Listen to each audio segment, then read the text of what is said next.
কথা নয়, সর্বদা কাজ করে জনগণের পাশে থেকে জনগণের উন্নয়নের লক্ষ্যে সর্বদা এগিয়ে থাকাই হচ্ছে আমার মূল কাজ। রাজ্যের প্রত্যেকটা জনগণের পাশে থেকে তার জীবনযাত্রার মান উন্নয়ন করা সহ তার দুঃসময়ে পাশে থেকে হাত বাড়িয়ে দেওয়া আমার মূল লক্ষ্য। এমনটাই বললেন বৃহস্পতিবার দুপুরে চরিলামের বাসিন্দা অসুস্থ সাংবাদিক দীপশিল্যের বাড়িতে রাজ্য শিল্প উন্নয়ন নিগমের চেয়ারম্যান নবাদল বণিক। জানা যায় বেশ কিছুদিন যাবৎ কিডনি এবং লিভারজনিত কারণে আগরতলা জিবিপি হাসপাতালে চিকিৎসাধীন ছিলেন বিশালগড় প্রেস ক্লাবের সদস্য তথা সাংবাদিক দীপশিল। আগরতলা জিবিপি হাসপাতালের ডক্টরদের চিকিৎসার পরামর্শ দিয়েছেন দ্রুত অসুস্থ সাংবাদিক দীপশিলকে বহির্রাজ্যে নিয়ে চিকিৎসা করাতে।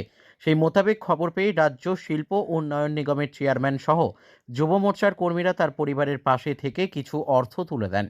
পাশাপাশি এলাকার যারা জনপ্রতিনিধি রয়েছেন তাদের সকলকে অসুস্থ সাংবাদিকের পাশে থেকে সহযোগিতার হাত বাড়িয়ে দিতে আহ্বানও রেখেছেন রাজ্য শিল্প উন্নয়ন নিগমের চেয়ারম্যান নবাদল বণিক। এই চরিলাম বিধানসভা আমাদের সবার পরিচিত দীপশিল, সে সংবাদ জগতে মিডিয়ার কাজ করে এবং সে আমাদের বিশালগড় প্রেস ক্লাবের মেম্বারও।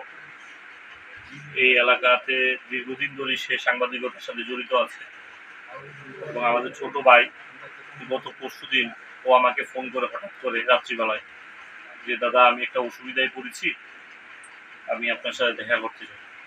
তখন জানতে পারলাম যে তার কিছুদিন আগে সে প্রায় 16-17 দিন আগরতলা জিবি হসপিটাল থেকে শুরু করে হাঁপানিয়াতে ওর পেট ব্যথায় পেটের কিছু রোগের সমস্যা নিয়ে ও ভর্তি হয়েছিল এবং সেখান থেকে সে উন্নত চিকিৎসা করার জন্য সে হায়দ্রাবাদে যাবে আগামী 30 তারিখে। এবং আমি শুধু ওর পাশে এসে দাঁড়াইনি, আমি এই এলাকার যারা লিডার যারা আছে আমাদের মণ্ডল সভাপতি রাজকুমার থেকে শুরু করে এখানকার প্রত্যেকজনকে আমি আবেদন করেছি যে আমাদের ছোট ভাইয়ের পাশে এসে দাঁড়ানোর জন্য। এবং আমরা চাই সবাই মিলে যদি ওর পাশে এখন দাঁড়ায় তো ওর যে সমস্যাটা সেই সমস্যাটার দূর হবে। এবং মা ত্রিপুরেশ্বরী মায়ের কাছে আমি প্রার্থনা করি দীপ যেন তাড়াতাড়ি সুস্থ হয়ে বাড়িতে ফিরে আসে। এবং দীপকে বলাও হয়েছে যে যাওয়ার পরেও যদি কোনো অসুবিধা থাকে ফোন করার জন্য আমাদের যথাযথ সহযোগিতা আমরা হাত বাড়িয়ে দেব। তার জন্যই আজকে দীপের বাড়িতে আসি।